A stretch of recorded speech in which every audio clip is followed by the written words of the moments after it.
Quem já está aí?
Boa tarde.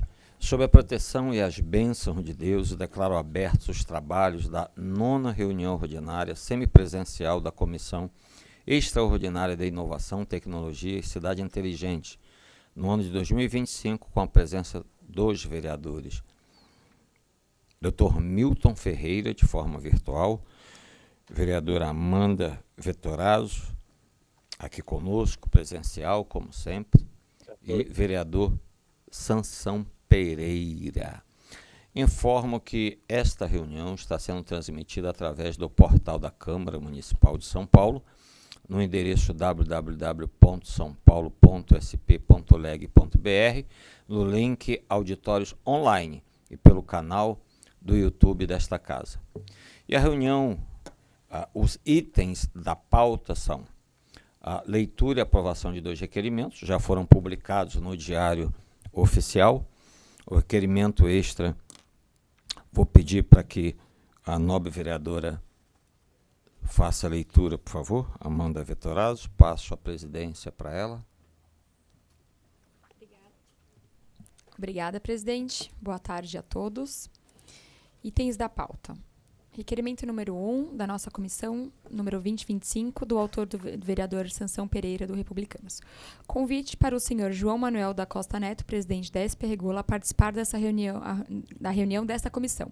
O convite tem como objetivo que o presidente da SP Regula possa expor e prestar esclarecimentos sobre, primeiro, funcionamento geral da SP Regula, apresentando informações sobre os serviços regulados e a atuação da autarquia da cidade. 2. Ações e regulamentações da SP Regula na área ambiental, com ênfase em fiscalização e regulamentação de serviços ambientais na cidade de São Paulo, parcerias público-privadas voltadas à sustentabilidade e gestão ambiental, implementação de políticas públicas relacionadas ao meio ambiente, inovação e tecnologia, projetos de economia circular e gestão de resíduo sólido, o uso de tecnologias digitais na gestão e monitoramento ambiental. Sem votação, né? Em discussão. Em discussão. Não há oradores inscritos. Em votação. Os vereadores concordarem, permaneçam como estão. Aprovado. Segundo requerimento dessa mesma comissão de inovação, número 26 e 25, do vereador Sansão Pereira, do Republicanos, presente nessa sessão, já publicado no Diário Oficial.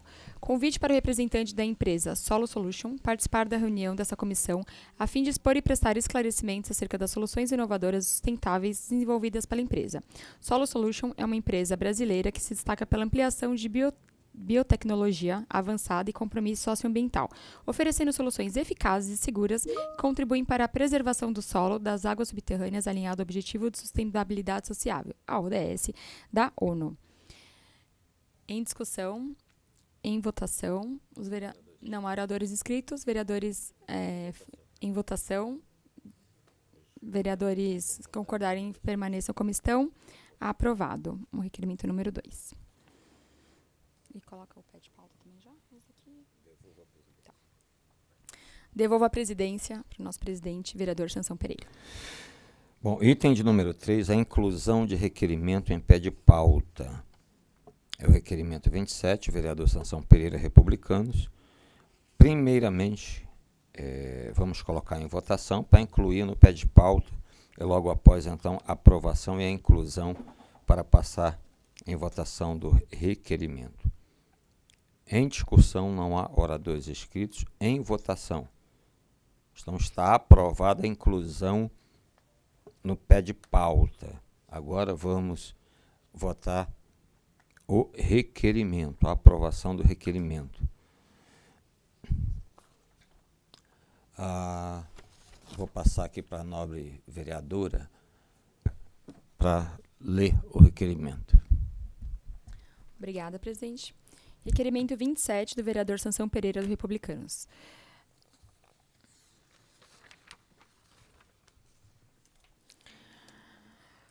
Convite extra-pauta para que o professor Dr. Shao Lun Win, médico fundador da Faculdade de Medicina da USP, chefe da disciplina de Telemedicina e coordenador do Laboratório de Tecnologias Interativas da... Pela ordem. Desculpa. Os demais, os anteriores, já haviam sido publicados. Uhum. Então, nós fizemos apenas um resumo. Isso. Agora, esse daqui precisa ser na íntegra, porque não foi publicado, por favor. Tá ótimo. Então, vamos seguir aqui. Referente nacional e internacional na área de telemedicina, membro fundador da Associação Brasileira de Telemedicina e Telesaúde e com vasta experiência em educação digital em saúde, para participar de reunião previamente agendada por esta comissão. Sugere-se que a exposição contemple os seguintes pontos. Primeiro, telemedicina.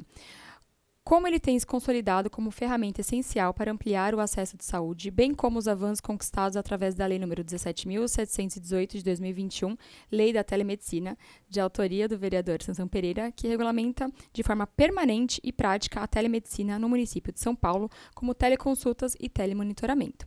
A iniciativa já beneficiou mais de 4 milhões de pessoas, levando atendimento médico de qualidade a quem mais precisa, com agilidade, praticidade e eficiência.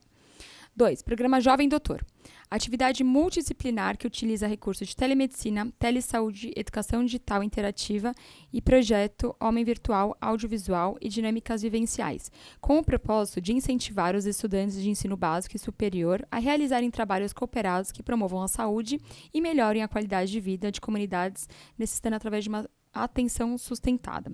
O programa já recebeu diversos prêmios nacionais e internacionais, incluindo o mais recente reconhecimento por sua contribuição à inovação, saúde e educação digital. Em discussão, não há oradores inscritos. Em votação, vereadores favoráveis permaneçam como estão. Aprovado. Devolvo a presidência ao nobre vereador Sansão Pereira. Obrigado, vereadora Amanda Vettorazo. Bom,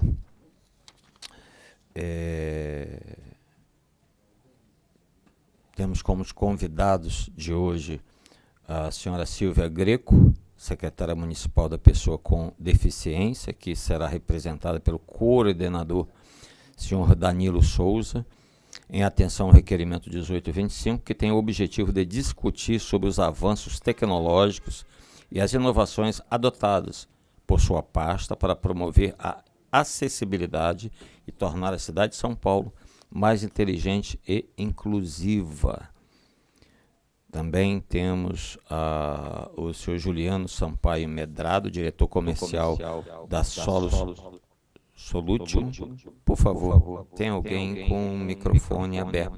Podia fechar, por favor?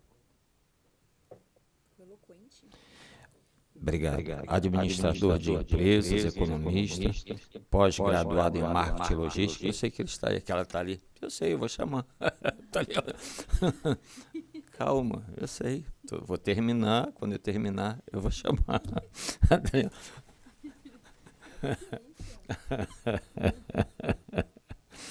Então, doutor Juliano, por favor, o senhor senta aqui conosco. Obrigado. Obrigado, Patrícia. Acho que de repente é a pessoa que eu não tinha visto. Eu cumprimentei ele quando eu cheguei, que eu estava esperando primeiro eu falar para depois chamar.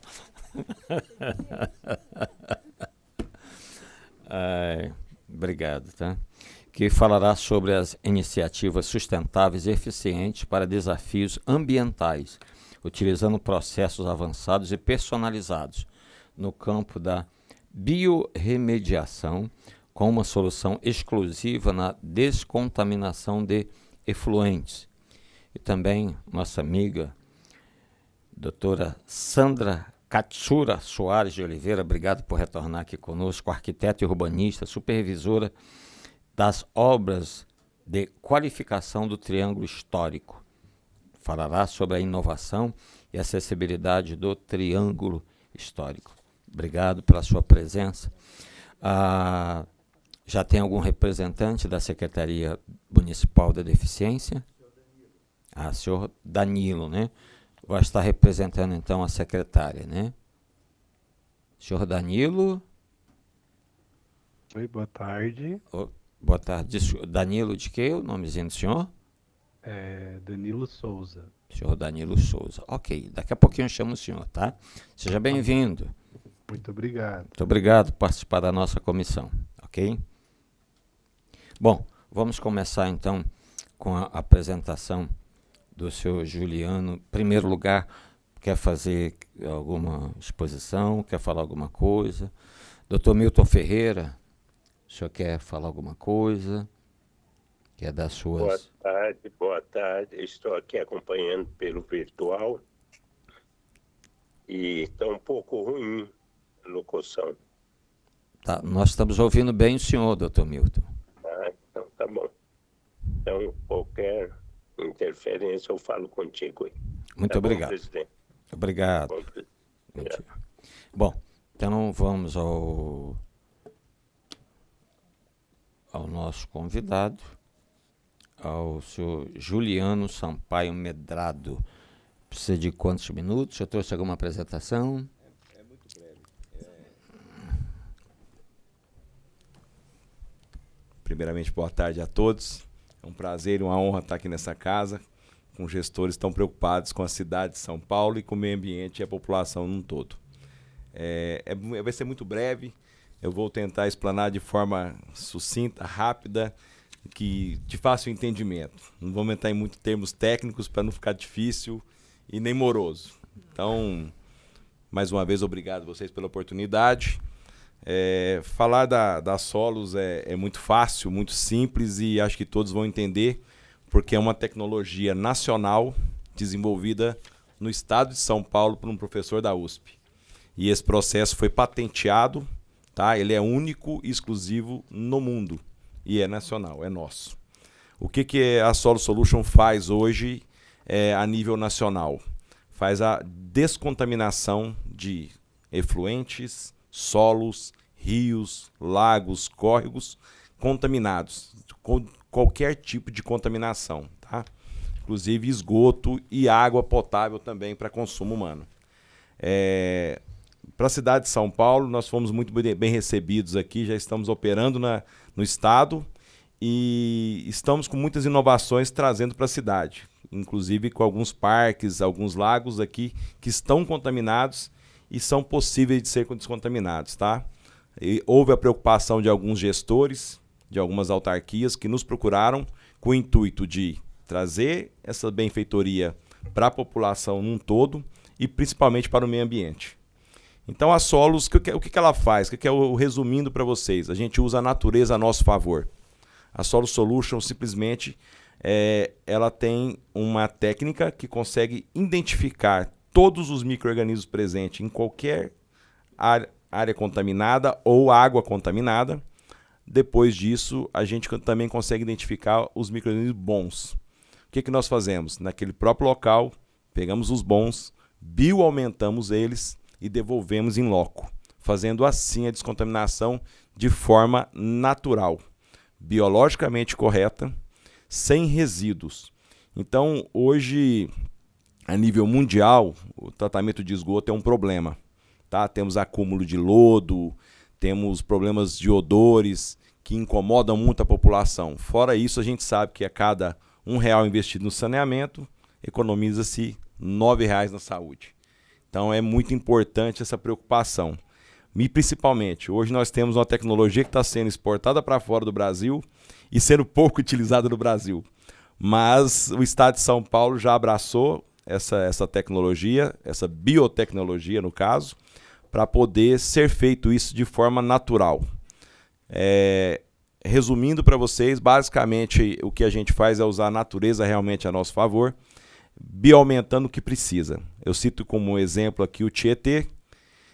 Se a gente der um mergulho no Tietê aqui nessa altura, estamos mortos, porque o nível de contaminação é muito alto. 300, 400 quilômetros para frente, o pessoal está bebendo a água, nadando e comendo peixe. E quem descontaminou foi a própria natureza. Ela sozinha conseguiu agir. O que nós fazemos? Eu consigo fazer com que a natureza faça isso aqui. Apenas bioaumentando o que ela tem de bom para conseguir fazer essa depuração. Então, resumindo para vocês, o que a Solos está aqui oferecendo para a cidade de São Paulo é realmente isso. É algo ecologicamente correto e, principalmente, trazendo economicidade para o município. Tá? Todos os cases nossos de sucesso aplicados, conseguimos trazer economia, e realmente economia significativa, entre 20% a 50% dos processos utilizados convencionais hoje. Então, basicamente, eu queria realmente, obrigado pela oportunidade de poder apresentar a Solo Solution e fico à disposição de todos para atender a cidade de São Paulo com esses gestores todos preocupados realmente com a população e com o meio ambiente. Obrigado, doutor Juliano, pelos esclarecimentos, pela orientação, pela contribuição com esta comissão e com a cidade de São Paulo. O senhor disse que está no estado de São Paulo. Está atuando onde, há quanto tempo? Nós estamos no estado de São Paulo, na verdade nós estamos em 6 estados no Brasil. Tá? No estado de São Paulo estamos na cidade de Salto, na cidade de Itapira, estamos em alguns mercado privado também, JBS, Eucatex. Iniciamos um trabalho com a Secretaria de Meio Ambiente da cidade de São Paulo para descontaminação do Parque da Aclimação, Parque Toronto, e já estamos em tratativa com o pessoal da Urbia no Parque do Ibirapuera. Tá? Há quanto tempo em Salto, há quanto tempo em cada um deles, por favor? Mais ou menos em torno de 1 ano. Um ano em Salto, um ano também. Em Itapira, quase 1 ano. JBS, a cidade de Arthur Nogueira, nós atuamos na represa de captação de água. A represa deles tinha uma contaminação de ferro e manganês e de forma biológica conseguimos eliminar os contaminantes e hoje eles têm uma redução de custo no cloro em torno de 40%. Há quanto tempo? Lá, 6 meses de operação, já conseguimos esse resultado. Eucatex há 4 meses. Meio ambiente está conversando, né? Meio ambiente, quando tiveram acesso à tecnologia, foram até a nossa matriz, que é em Uberlândia, Minas Gerais, conhecer realmente em loco o nosso laboratório, entender o que a gente realmente fez e, devido à preocupação deles realmente em aplicar, após eles fazerem todas as análises, agora a gente está conversando para iniciar essas descontaminações nesses parques que foram citados. Tá. Além de administrador de empresas, além de economista e também graduado em marketing e logística, o que o senhor tem a nível de meio ambiente? Desculpa. Claro. A minha delicadeza, só para a gente... Não, de forma alguma. Administrador, economista, marketing e logística. Nós somos 4 sócios na empresa, cada um atua num segmento. Dentro desses Desculpa. sócios, claro, Na área de biotecnologias, o professor desenvolvedor do processo faz parte do corpo técnico, tá? Aí eu tenho mais 6 engenheiros ambientais dentro do meu corpo técnico. Eu sou sócio e diretor comercial. Tá bom. Tá? E devido a parte comercial ter que ser inteirada, né, sobre o assunto, eu realmente me aprofundei muito para ter nível de conhecimento. Mas quando a gente parte para a parte técnica, aí eu trago os universitários para poder entrar com o time técnico de todas as autarquias. Obrigado. E o senhor disse que, pelo que eu compreendi, parece que o senhor está tendo lá fora, o senhor já tem contratos lá fora também. Sim. Onde tem, há quanto tempo, por favor? Estamos no Paraguai já há 1 ano e meio, nos Estados Unidos há 1 ano, e começamos um trabalho nos Emirados Árabes. Desculpa, ela veio aqui. Paraguai 1 ano e meio, já temos a empresa constituída operando. Obrigado. Estados Unidos há 1 ano e começamos a tratativa no Emirados Árabes. Dubai não tem saneamento básico, então fomos procurados por eles para poder fazerem um trabalho de saneamento, mas eles já querem começar da forma correta, biologicamente correta, vamos dizer assim. Obrigado.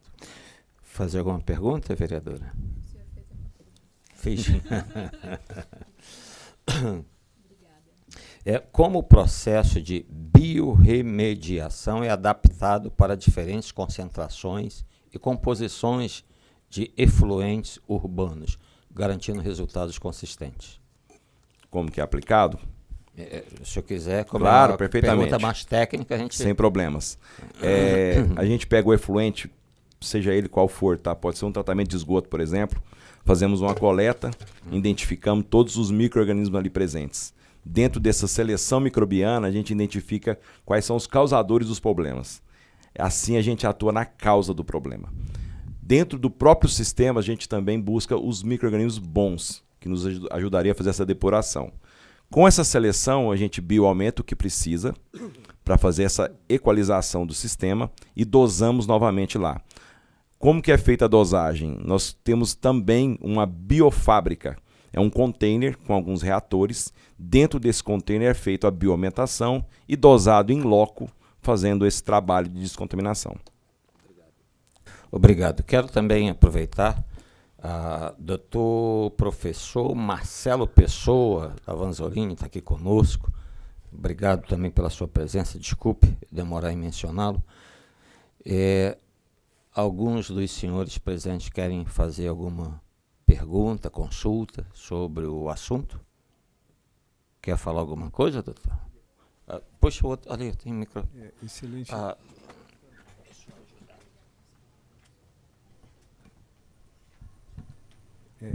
Excelente oportunidade. O que eu gostaria de saber, quanto tempo demora para pegar um local que está poluído, né? Porque aqui em São Paulo, os rios, com todos os esforços, ainda continuam poluídos. Quer dizer, depende do nível de poluição, mas qual é o tempo mais ou menos?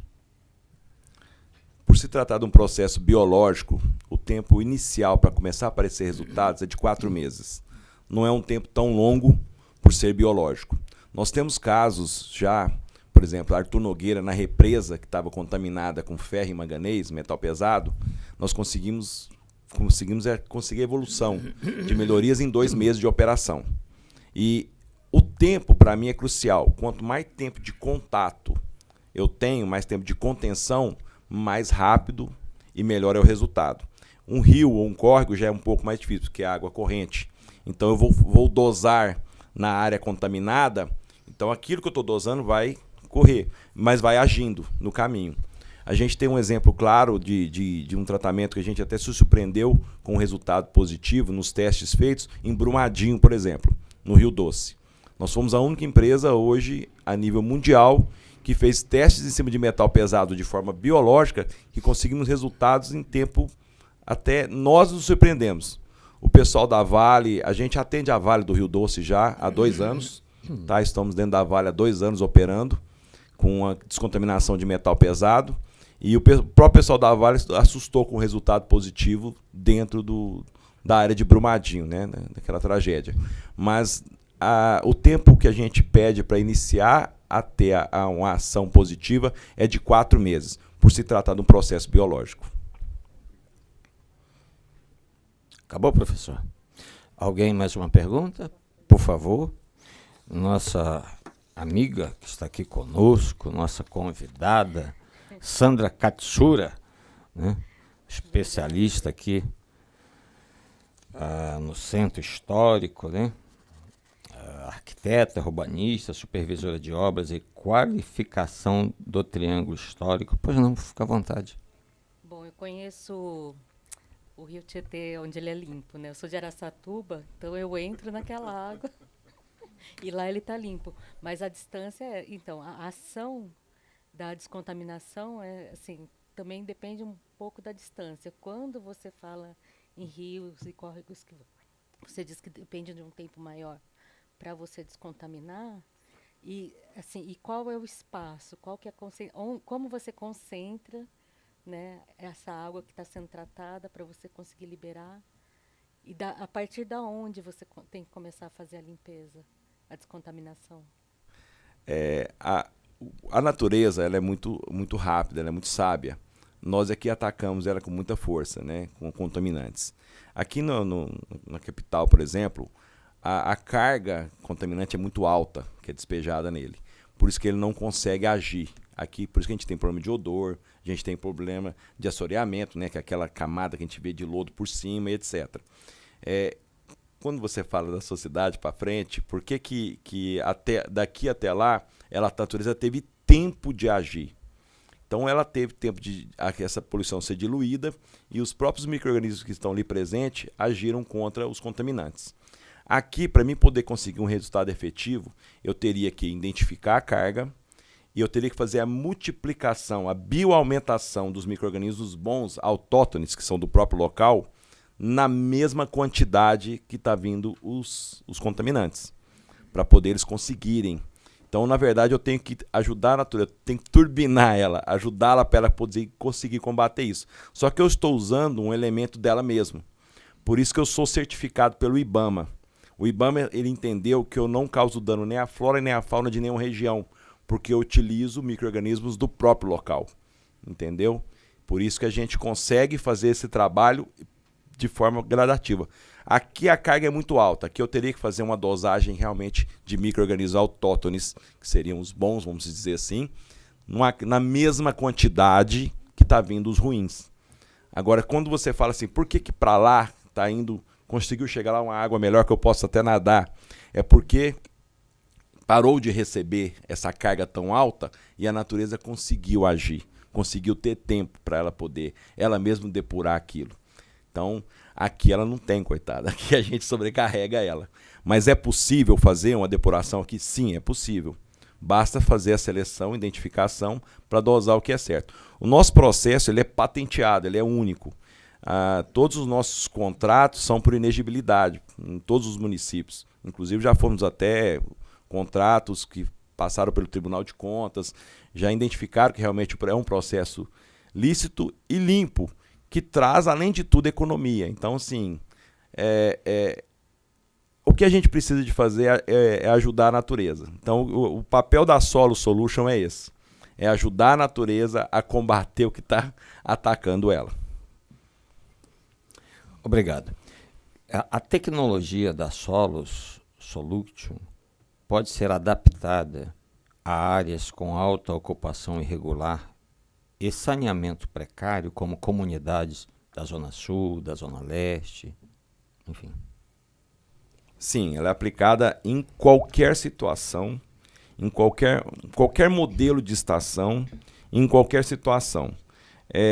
Por exemplo, para mim tratar, eu vou citar o exemplo do Ibirapuera, só para a gente citar que ele recebe 3 córregos que recebem esgoto clandestino, tá? Para mim poder fazer que aquele lago seja descontaminado, eu tenho que começar o tratamento em linha, em cima, lá no córrego, já dosando os micro-organismos autóctones para que eles já venham fazendo essa depuração.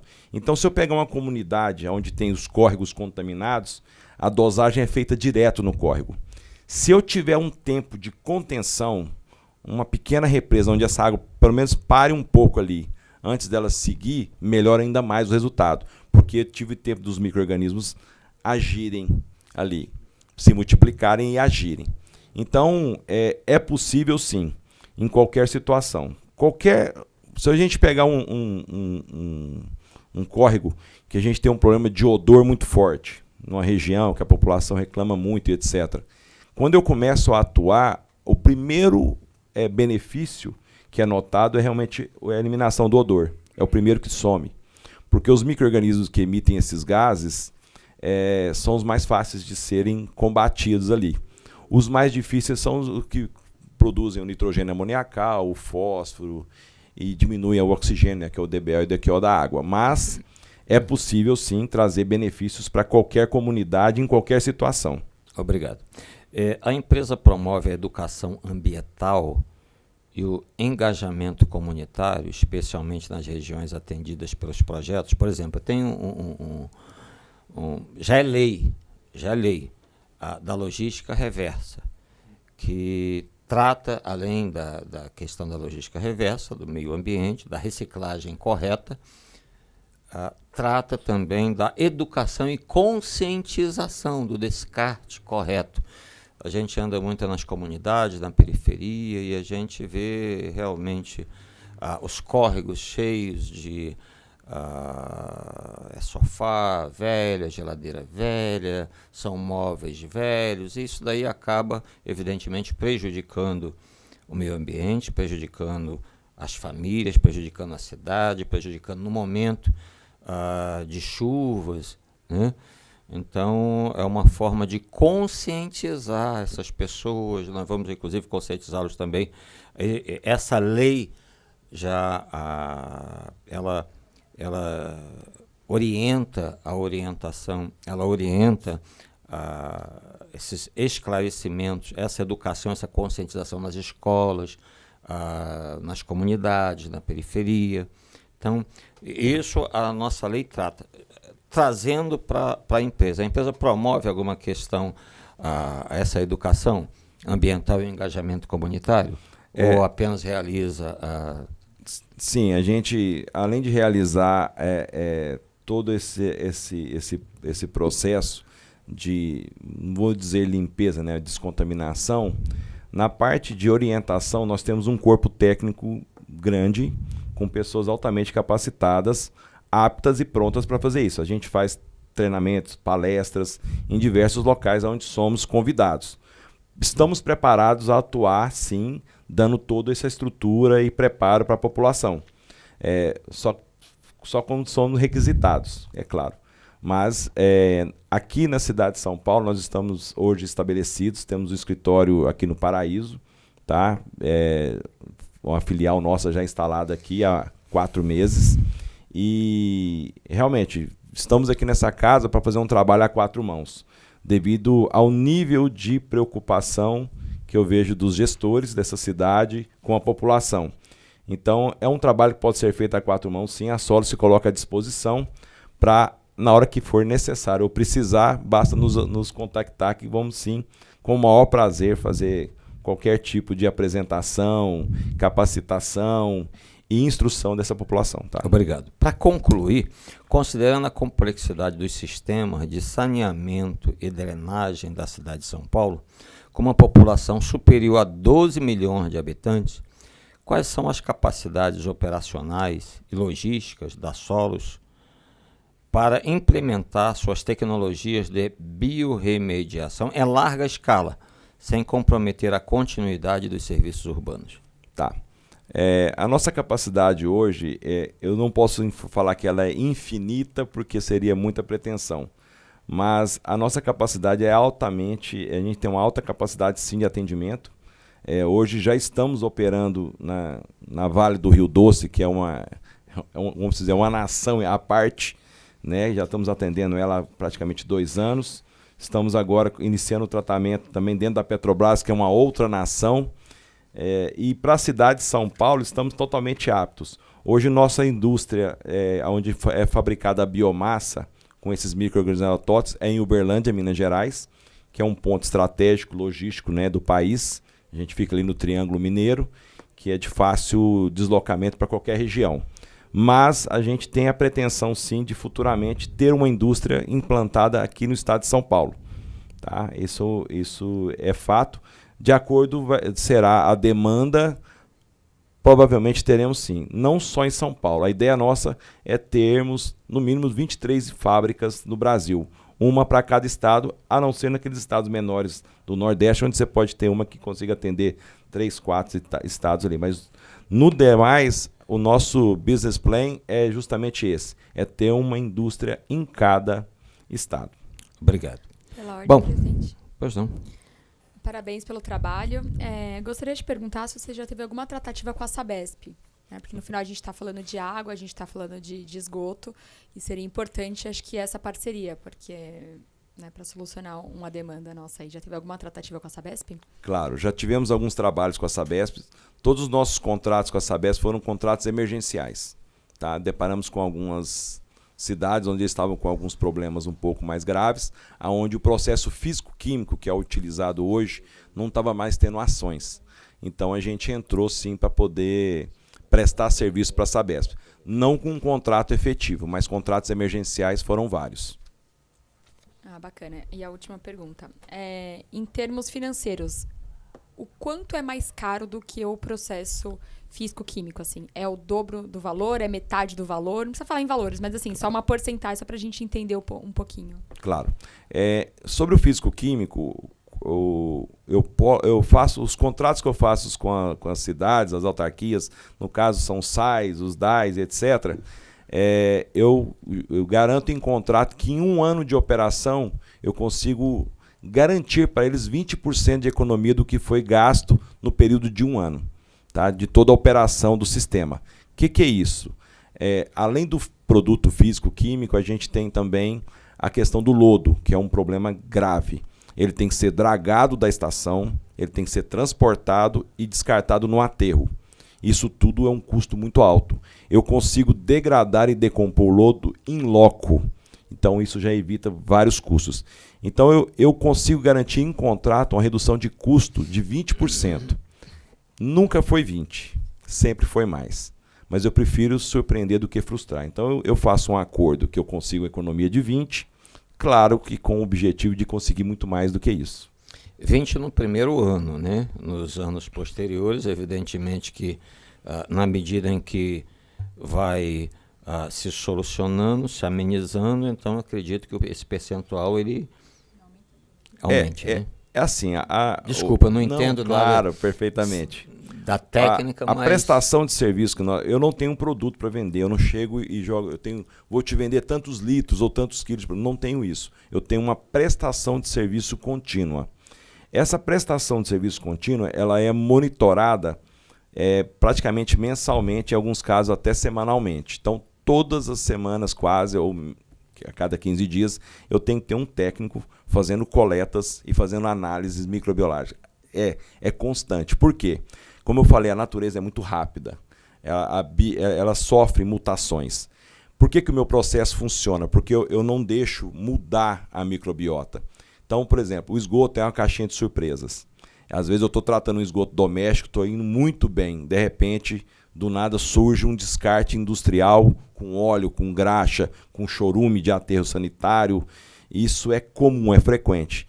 Por isso que a prestação de serviço, essa análise, ela tem que ser feita com frequência, para não deixar eu perder o sistema, perder a equalização dele. Por isso que funciona. Quanto à redução do custo, após a gente fazer esse primeiro choque e ter essa redução e conseguir manter o sistema operando, vai melhorando tudo num todo, inclusive economia de energia elétrica, porque alguns sistemas exigem sistema de aeração, que são equipamentos extremamente caros, que consomem muita energia. Com o tempo eu vou desligando eles, não preciso deles mais, consigo fazer o que eles fazem de forma biológica e por aí vai. Então, num todo, a gente consegue sim trazer a redução. Com o tempo, quanto maior o tempo, se eu não tiver nenhuma surpresa, sim, a gente consegue ir melhorando o sistema cada vez mais. Obrigado. Estamos com o tempo, pode fazer. No microfone, por favor. Não, eu fiquei curiosa para saber se tem condições de fazer já um tratamento da água que fica contida nos piscinões, porque é uma água extremamente contaminada que é retida ali, para depois ser devolvida, vai acabar voltando para o rio. Então, não tem como tratar essa água antes dela retornar? Perfeitamente. Tem sim, tem como tratá-la. Qualquer tipo de contaminação é passível de tratamento, tá? De forma biológica, que é o que nós fazemos. É possível sim. Basta eu lá fazer uma análise, identificar quais são os contaminantes e ali dentro quais são os micro-organismos bons que vão poder me ajudar a fazer essa depuração. É possível sim melhorar a qualidade dessa água, tanto que eu trato água, como eu citei mais cedo, de represa para consumo humano. A cidade de Artur Nogueira, aqui em São Paulo, eu trato a represa que é de captação de água para a cidade, para consumo. Então, assim, qualquer água contaminada. A gente tem que deixar claro uma situação. Qualquer contaminação, tanto do solo quanto da água, se você deixar a natureza agir, ela vai dar conta. Pode demorar. Um solo contaminado, por exemplo, se eu pegar qualquer tipo de contaminante, um benzeno, por exemplo, colocar no solo e deixar ali por algumas décadas, você vai chegar lá, vai fazer uma análise, o que aconteceu? Degradou? Como? A natureza conseguiu agir, só que ela demorou muitos anos. O que eu faço é acelerar isso.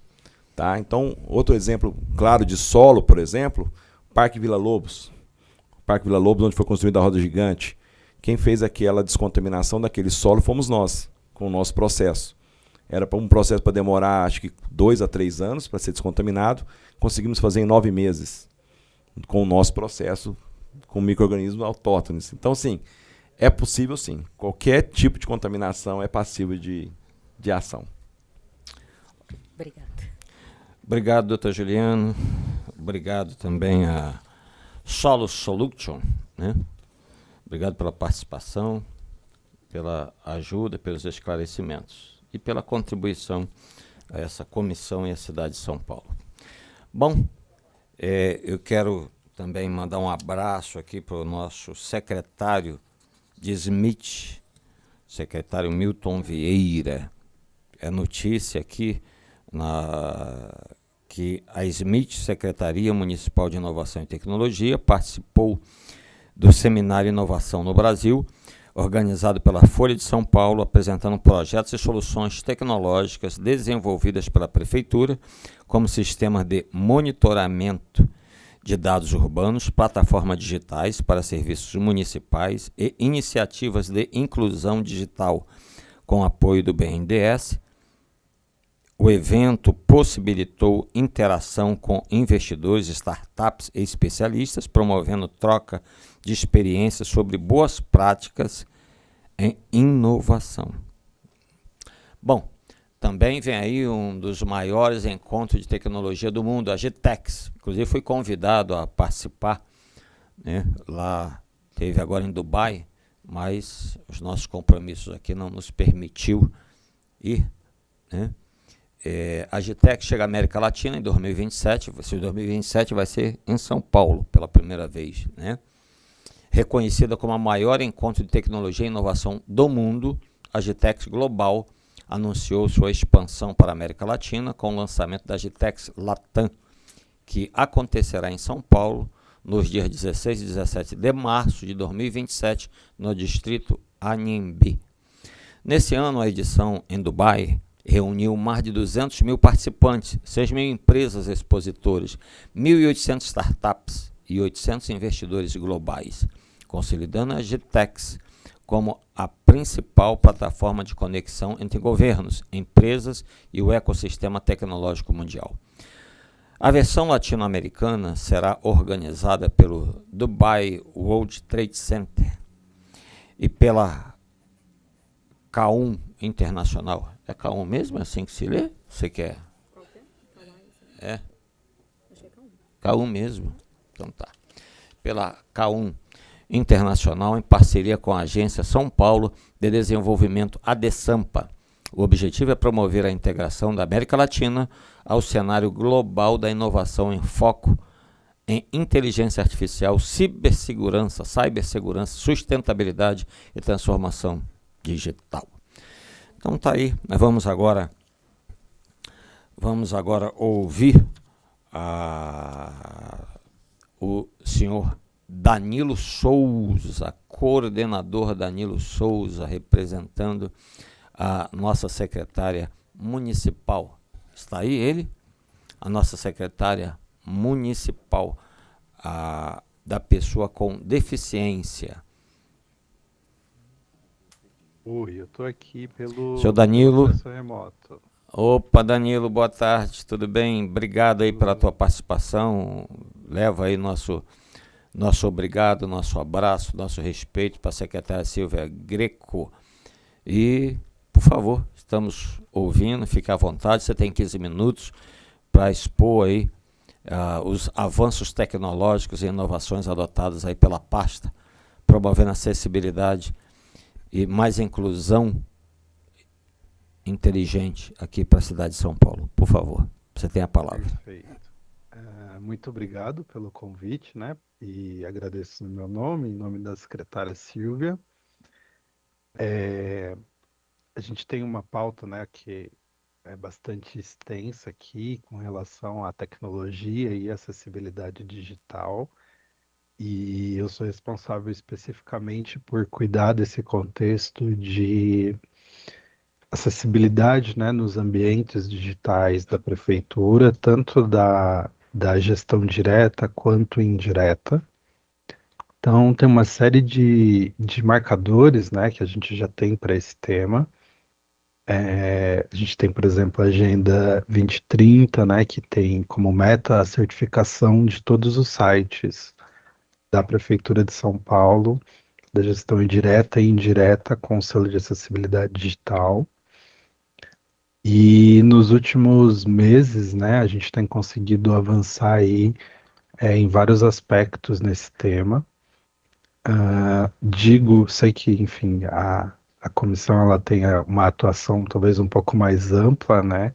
Então, está falando também ali sobre questões urbanas e outros aspectos de acessibilidade, mas eu vou trazer esse, que eu acho que é um desses de muita importância, porque hoje o mundo está na palma da mão, né? Então, hoje, se a gente não tem ambientes digitais acessíveis, a gente priva muitas pessoas, inclusive, de exercer o seu direito enquanto cidadão. Porque o aplicativo não é acessível ou porque um site não é acessível. E esse é um dos temas, né, que a gente tem se dedicado muito. A gente teve como avanço muito grande esse ano, né? Teve um avanço normativo da publicação da norma NBR 17225, e isso foi muito bom porque trouxe mais robustez, né, para tudo isso que a gente olha do ponto de vista técnico, de critério, né, de acessibilidade nesses meios digitais. A gente teve avanços também em relação ao próprio selo de acessibilidade digital, porque com essas atualizações a gente teve uma discussão na CPA, né, que é a Comissão Permanente de Acessibilidade Digital, em busca de melhoria, né, da nossa referência normativa, removendo ferramenta de validação automática que estava obsoleta da portaria que regulamenta esse selo, que era, no caso, o ASES, né? O ASES teve uma importância histórica muito grande para a acessibilidade digital, mas infelizmente hoje ele se tornou obsoleto tecnicamente, né? Precisava de uma reformulação que ainda não aconteceu. Então hoje a gente está usando como base de referência o AmaWeb, que é uma iniciativa brasileira, né? Gerida pelo pessoal da Unifesp com o Instituto Federal do Rio Grande do Sul, em apoio, né? Recebe o apoio do Ministério Público Federal. E uma segunda ferramenta que a gente usa meio que como um backup, que é o Access Monitor, que é uma ferramenta disponibilizada pelo governo de Portugal. Então tem algumas outras ferramentas ali que a gente usa em paralelo para esse tipo de avaliação. E, enfim, esse foi um avanço bastante importante que a gente teve, né, de conseguir ter essas discussões técnicas, mudar essas referências normativas que estão, né, no documento legal. E enfim, uma vez que isso mudou, mais recentemente a gente também conseguiu uma outra conquista que é bastante relevante aqui para a secretaria, que é o fato de que hoje o selo de acessibilidade digital, né, ele integra o índice de integridade, é um dos KPIs, né, do índice de integridade da Controladoria Geral do município.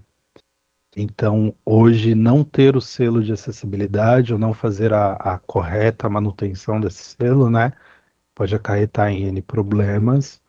Então, tanto por uma via de conscientização, uma via de divulgação desse trabalho técnico que a gente tem feito, quanto por uma via mesmo de conformidade, né? Isso tem se colocado cada vez mais presente. E dentro desse contexto, né, em que a gente teve o nosso selo, né, então essa certificação incluída dentro do índice de integridade da prefeitura, a gente passou por um processo aqui interno também de reelaboração de mecanismos de compliance, né, de governança de acessibilidade digital. Então, antes existia um, um sistema, né, um software desenvolvido aqui na própria secretaria, que fazia a verificação se os sites, né, que foram certificados, se eles estavam em acordo com o ASIS. E aí, uma vez que a gente não tinha mais o ASIS como ferramenta de referência, né, para validação automatizada, a gente teve, né, uma demanda, uma necessidade de criar um novo sistema capaz de fazer esse tipo de validação. Então, a gente desenvolveu, né, um novo software que antes se tinha uma ferramenta para validação e agora a gente tem duas previstas na portaria, né, que são novas do ponto de vista normativa, e a gente desenvolveu um novo sistema completo, e aí dentro né, de todas as diretrizes de desenvolvimento que a prefeitura tem, para fazer essas validações usando tanto o AmaWeb quanto o Access Monitor. Então a gente mudou um pouco a metodologia e tornou mais transparente todo esse processo, né? Tanto de desenvolvimento, documentação, quanto dos resultados que a gente obtém. Então existe um processo SEI que ele tá hoje usado como uma base, né? Para a gente registrar todos esses acontecimentos e a gente faz validações mensais em todos os sites que estão na nossa base da sites validados, né, como acessíveis e verifica em lote isso, né, como é que tá esses níveis de acessibilidade para produzir alguns relatórios depois que são tanto colocados internamente, né, para nossa gestão quanto são usados para a gente saber, né, quais sites precisam de ajustes. E aí a gente não só notifica esses órgãos, que podem ser subprefeituras ou secretarias, quanto a gente oferece, né, a possibilidade para que, se eles não entenderam ou não sabem exatamente como lidar com essa questão de acessibilidade digital, para que a gente possa ensiná-los, né? Então, esse também é um dos trabalhos que a gente tem feito, que é esse trabalho de fazer o letramento em relação ao tema de acessibilidade digital, tanto por meio dos cursos que a gente oferece de forma mais ampla, quanto nesses casos específicos. Então, quando uma secretaria ou uma subprefeitura, enfim, tem algum problema de acessibilidade, a gente ensina-os como resolver e, da mesma forma, a gente se disponibiliza quando estão desenvolvendo esses sistemas, né? Então, a nossa diretoria fica sempre em aberto, né, para prestar esses apoios durante esses processos inteiros, né, de desenvolvimento, de ajuste, de ideação das coisas já de uma forma acessível, que é o que se alinha com a premissa do design universal, né? Então, que é a ideia de criar uma vez para atender o maior público possível e não criar várias versões de uma coisa para atender, né, parcelas de público. Enfim, então a gente tem essas diretrizes, né, que a gente está tanto aplicando do ponto de vista de fazer a gestão, então a governança de acessibilidade digital dentro desses ambientes digitais da prefeitura, quanto essa capacitação para que o conhecimento em relação à acessibilidade digital ele possa ser difundido, né, e levado ali para outros órgãos, para outros sistemas, enfim, para as pessoas entenderem como se comunicar por meio dos ambientes digitais, né, de forma acessível, que atenda pessoas cegas, pessoas com baixa visão, pessoas que têm alguma limitação motora e fazem uso de teclado para navegação. E, inclusive, eu estou aqui agora como secretaria, mas a gente também tem um processo que está em aberto, né, que é esse de apoio ao pessoal da própria Câmara a fazer essa concessão do selo para o site da Câmara, né? Então a gente já está num processo de alguns meses, né, para fazer esses ajustes. Só um segundinho, por favor.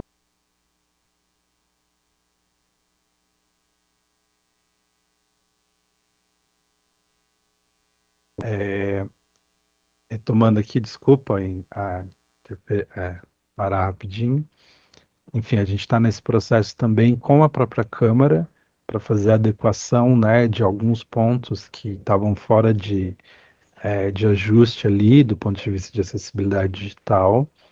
E a gente já está no final desse processo, né? Tem mais ou menos uns 3 meses que a gente está nessas conversas, assim.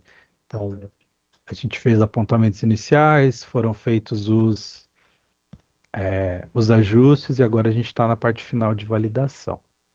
De modo geral, essas são algumas das coisas que a gente tem feito aqui. E aí eu fico aqui, né, à disposição caso vocês tenham dúvidas ou queiram fazer algum tipo de comentário, tá bom? Muito obrigado por essa aula que você deu para a gente aqui, né? Obrigado mesmo. E eu queria aproveitar e fazer uma perguntinha para ti. Quais são os critérios técnicos atualmente adotados pela SMPDE, PAD, para SMPED, obrigado, para a concessão do selo de acessibilidade digital? Quais os critérios técnicos atualmente adotados? Então, hoje os critérios técnicos adotados, eles são aqueles que são apresentados nas duas normas de referência para o tema, que é a NBR 17225 e a NBR 17060. Eu não vou saber te dizer de cor agora o número total de critérios que dá, mas vai dar alguma coisa em torno de 160, alguma coisa por ali. 160 critérios, é? Isso. Só que o grande ponto dessas normas é que esses critérios, eles são...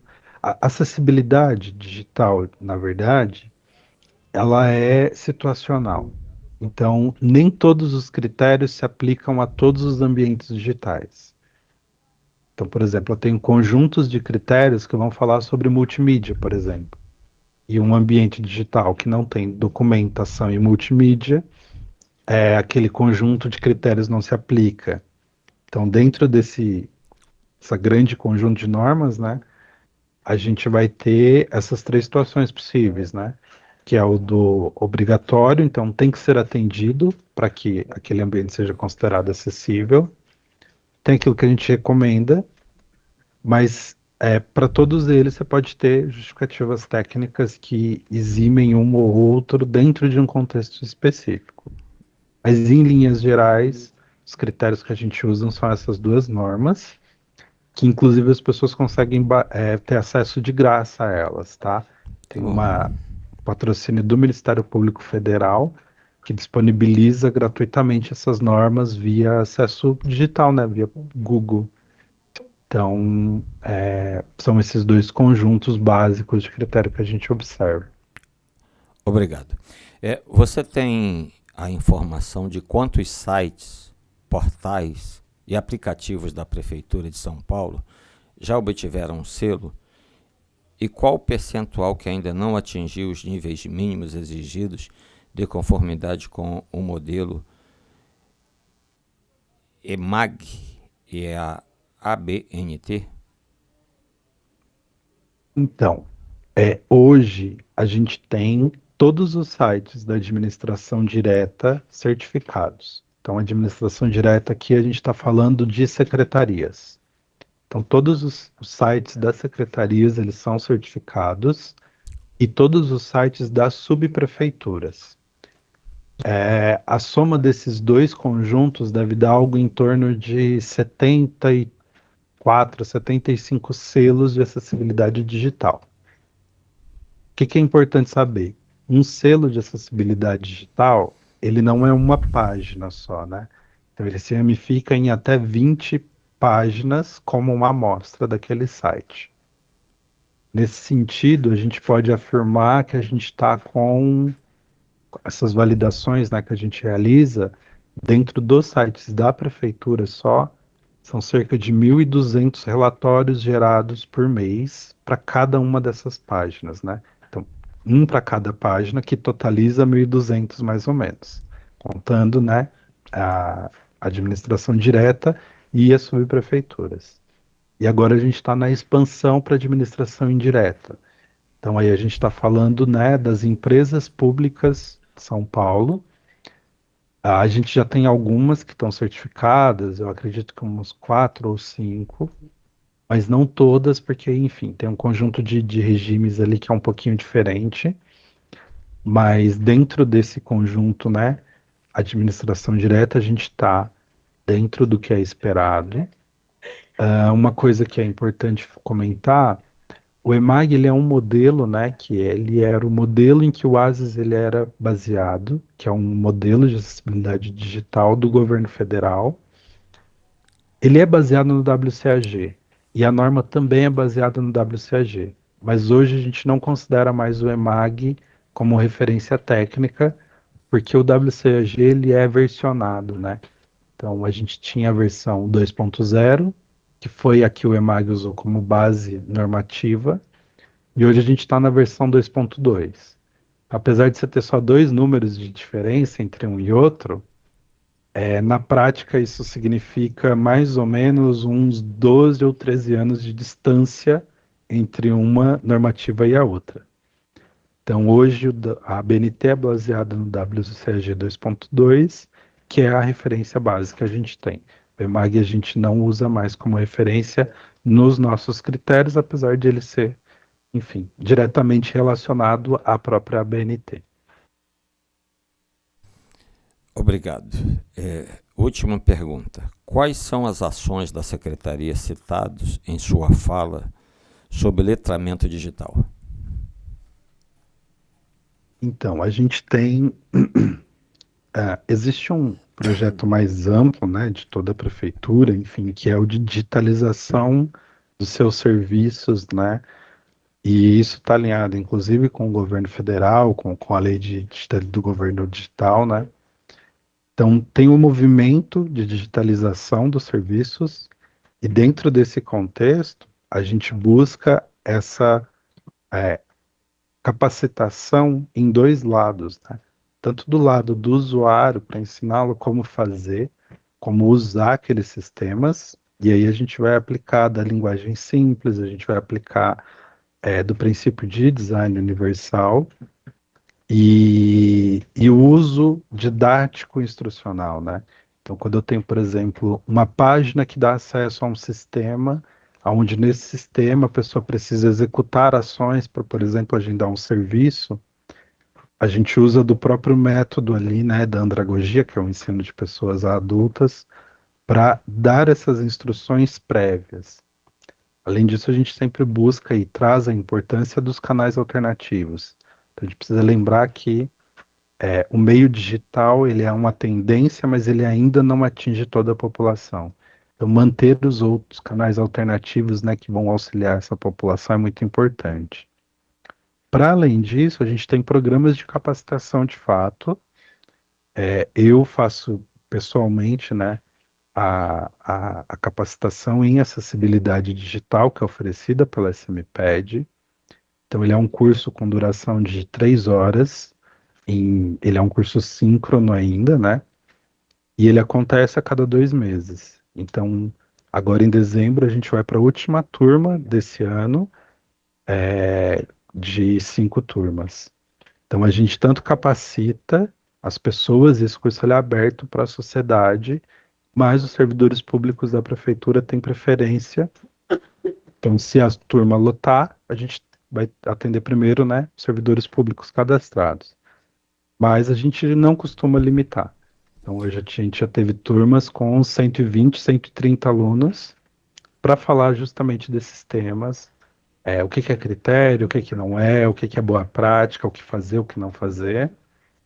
E agora, no final desse semestre, a gente vai lançar uma versão gravada desse curso provavelmente via MASP, para que as pessoas também tenham acesso dentro das suas janelas, né, de trabalho, enfim, de ação.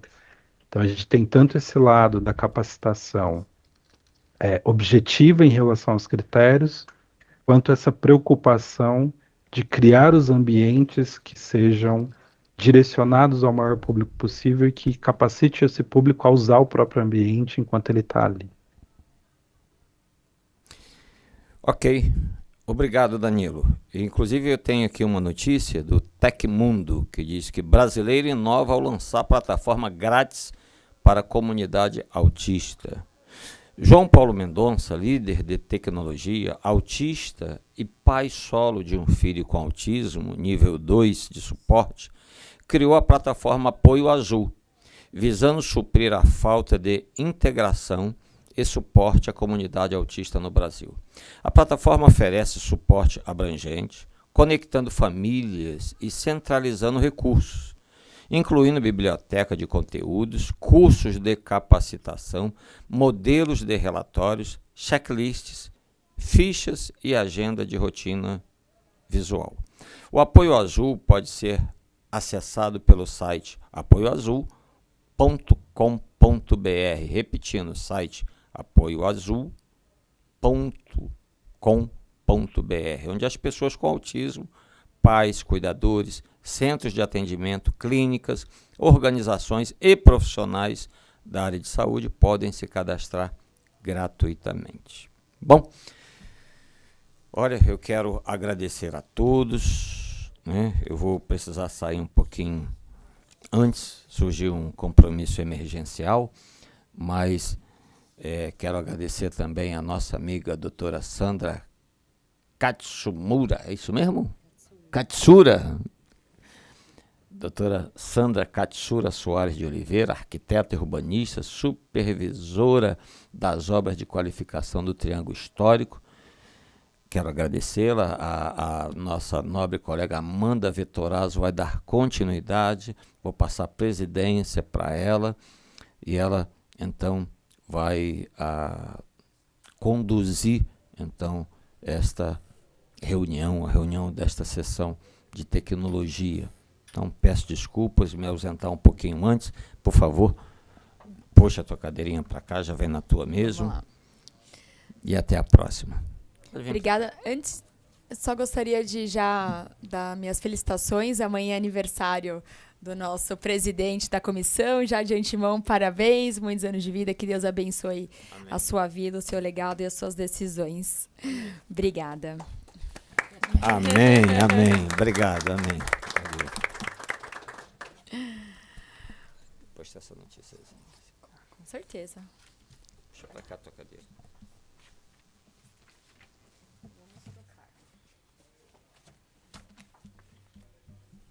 É papel, né? Oh, glória. Parabéns, desde já. Deus abençoe.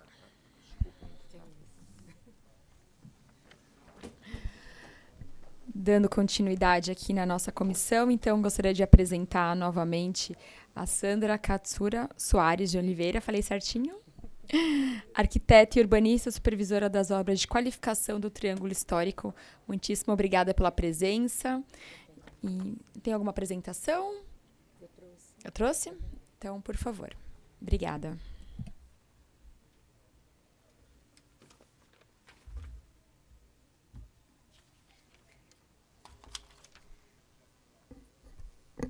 Bom, boa tarde. Primeiro, eu queria agradecer o convite para estar aqui de novo, falando sobre as obras de requalificação do Triângulo Histórico. E só para quem ainda não está contextualizado com essas obras, né? Essas obras de requalificação do Triângulo Histórico acontecem no centro velho da cidade, né? No perímetro da Rua Boa Vista. Pode passar a próxima.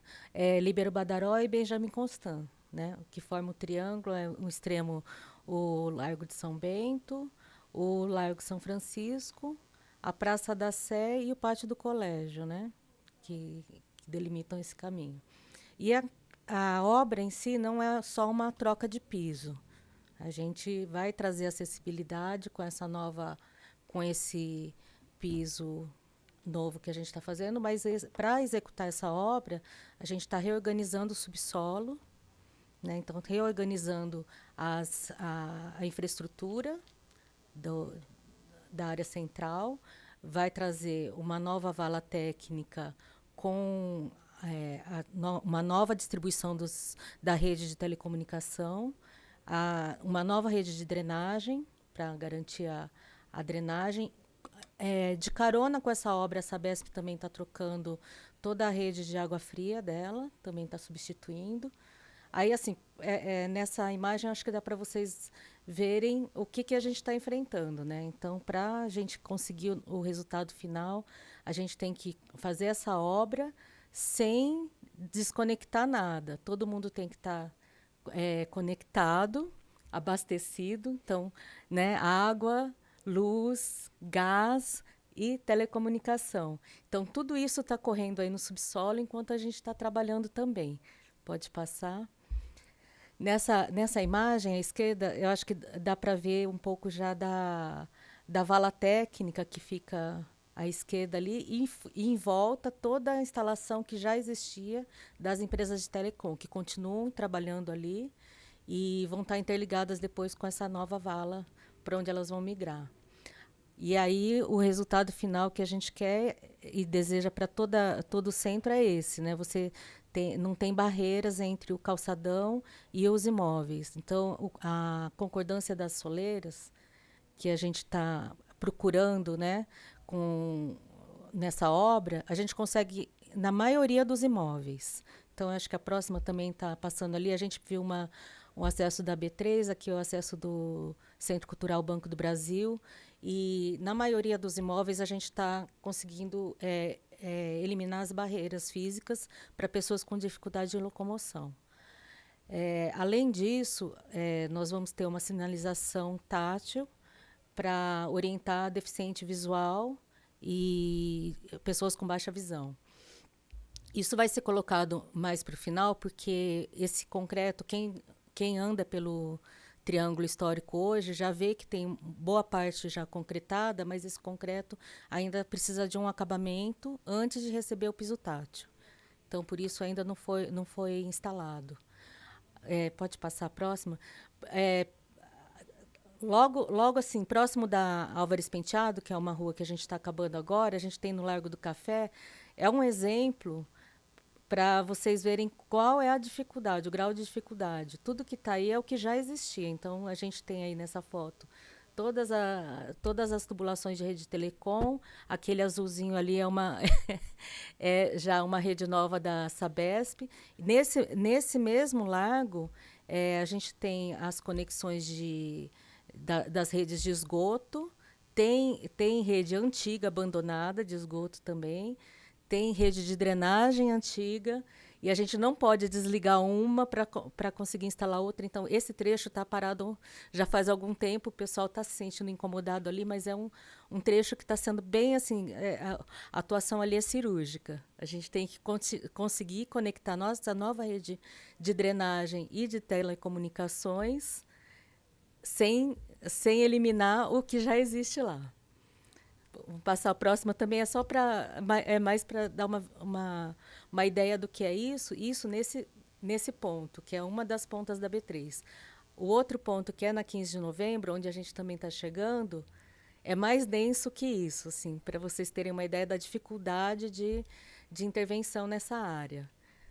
Pode passar. Mas aí, depois de passado tudo isso, a gente consegue esse resultado, né, do pavimento acabado sem barreira para quem for circular por aí.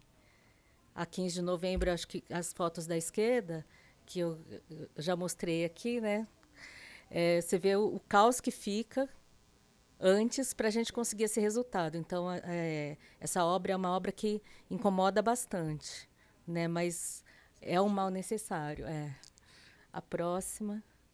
Aí outra foto da 15 de novembro, a gente já está chegando ali na frente do CAU, que é o Conselho de Arquitetura e Urbanismo.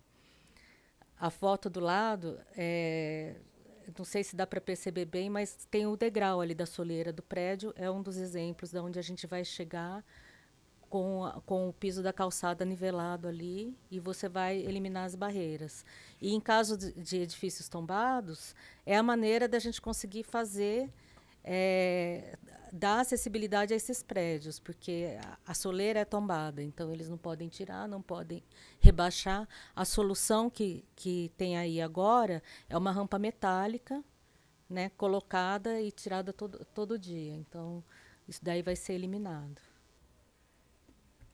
Na rua direita, onde a gente já entregou, já está com o nivelamento das soleiras, a maioria dos casos. Como nós temos muita diferença de cota de nível das entradas dos prédios, a gente tem que nivelar pelo prédio mais baixo, senão a gente afoga o prédio mais baixo. Então, quando há muita diferença, a gente não consegue nivelar todas as lojas. Aí os outros vão ter que nivelar para a parte de dentro mesmo da loja. Pode passar a próxima? Aí, essa foto, que é da Quintino Bocaiúva, acho que dá para perceber um pouco isso. Ela vai descendo em direção ao Largo da Misericórdia, né? Então, como ela é um calçadão com uma declividade maior, a gente não vai poder ficar fazendo muita ondinha na borda. Então, a gente garante o acesso, pelo menos a uma parte da soleira. E aí, de novo, só para lembrar, que para a gente conseguir o resultado que a gente quer, que é um centro mais requalificado, acessível para todos, a gente tem que passar por isso. Obrigada. Muitíssimo obrigada. Bom, só para quem às vezes também não sabe o que é o triângulo histórico, né? É importante frisar que entre a Sé, me corrija se eu estiver errada, né? A Sé, São Bento e o Pátio do Colégio, né? Fundado pelos nossos... São Bento, Largo São Francisco e Pátio do Colégio. Ótimo. Fundado pelos nossos padres jesuítas. Aí eu tenho algumas perguntinhas. Primeiro, toda a parte da fiação, ela será enterrada, absolutamente todas? E qual o prazo? Toda a fiação, exceto a iluminação pública, que hoje já é feita por catenárias. Ela fica aérea. O máximo que a gente puder eliminar da ligação aérea entre as luminárias, a gente vai fazer. A gente está fazendo a infraestrutura subterrânea para isso. A previsão é para primeiro semestre de 2026, a conclusão dessa obra. Ano que vem.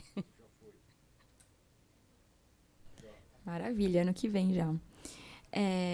A lei do retrofit ajudou um pouco? Você acha que a gente ainda consegue avançar, já aproveitando, né? Já que a gente está numa casa de leis aqui. Eu sou muito entusiasta do retrofit, do centro de São Paulo, da revitalização do centro, que ela passa por vários nuances, né? Inclusive, né, as calçadas, enfim, as vias.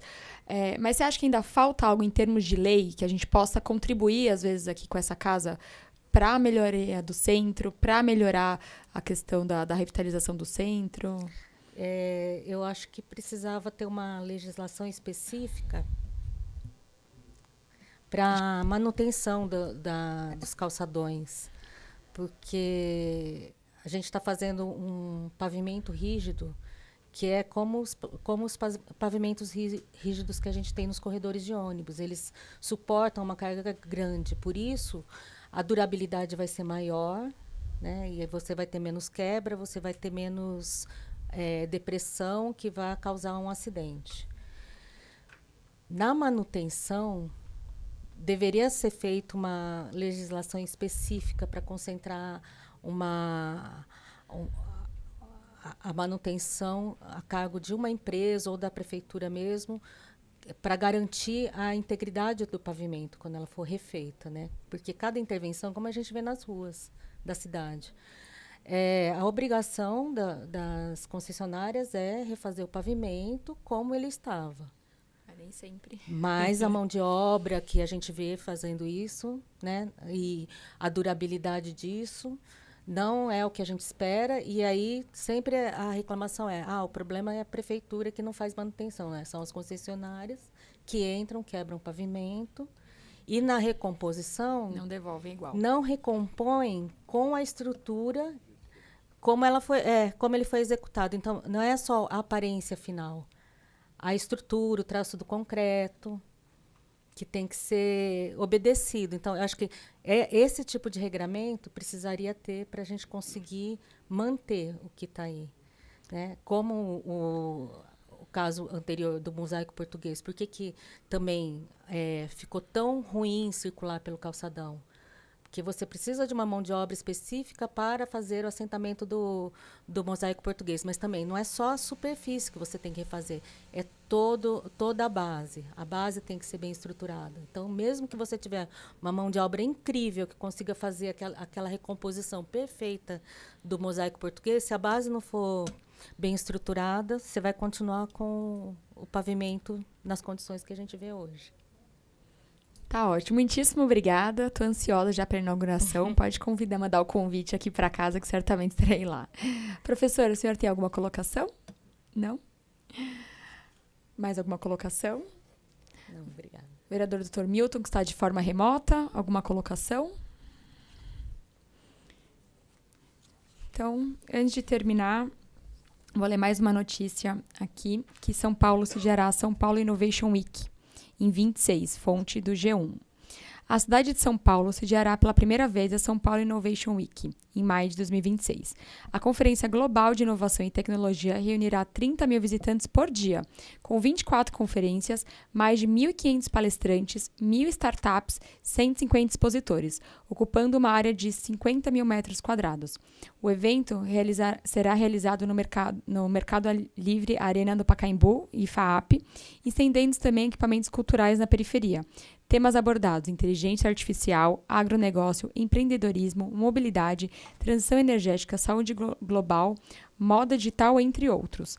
Benefícios para São Paulo: fortalece o ecossistema de inovação, gera turismo de negócio, estimula a parceria público-privado e amplia o acesso e tendências globais de tecnologia. Gostaria também hoje de parabenizar a Prodan, através do seu presidente Francisco Forbes, realizou hoje um evento Segurança 360, principalmente focado em cibersegurança. Esteve presente o Douglas Smith, ex-secretário do Departamento de Segurança Interna dos Estados Unidos, e Samuel Montana, de Segurança Global. Né? E o intuito do evento era a segurança institucional, principalmente no setor público. Então, parabéns pela realização desse evento aqui na cidade de São Paulo, com presença de autoridades até internacionais. Então, nada mais havendo a tratar, declaro encerrada essa comissão. Agradeço a presença de todos, da assessoria, dos presentes aqui e de quem nos acompanhou de forma remota. Obrigada. Obrigada.